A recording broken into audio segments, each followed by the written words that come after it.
Dito nga guys ay paalis ako dahil ipapagawa ko sana ang aking unit system dahil may problema. Ayan siya guys. Dala ko na rin yung mga port. Yan, papaayos natin yan. Ito tayo ng pakil. So yan, binalot ko na. Baka mabasa ng ulan. Medyo masama kasi ang panahon.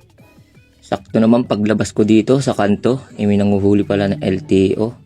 So ayun na nga guys, nandito na ako sa pakil, ina Boss Charlie at Boss Pen. Ayun, hinihintay ko nga lang siya mag-repet, pinapasok na ako sa kanila. Kaya pala ang tagal. Ni Boss Charlie Forever 21, mapagmahal 06. Ay nakahiga pa pala. At so dinala ko na nga dito sa loob nila yung aking unit system. Pero kina Boss Pen pala gagawin. Hinintay ko siya dahil nag-EML pa siya dito, mga boss. Ayan o.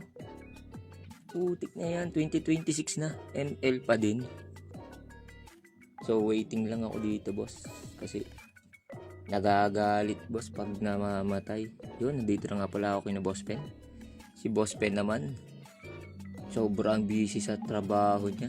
Dahil ang ginagawa niya yung mga sketch ng embroidery. Ayan o guys o. Ayan ang ginagawa nyo. Sketch ng embroidery. Kaya sa mga gusto magpa-sketch ng embroidery dyan o. Design. Kayang-kaya ni Boss Pepen yan. Baka Boss Pen yan. So ayan na guys o. Maraming siyang nagawa dyan. So ayan. Tinesting na nga namin dito yung unit system. So dito guys. Kinakatikat na nga namin kung anong posibleng tama nitong unit system. Ayan guys o. Working naman siya.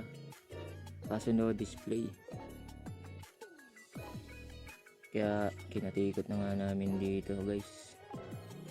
So see you sa next video kung naayos ba namin itong unit system. Busy yung boss namin eh. Bye guys.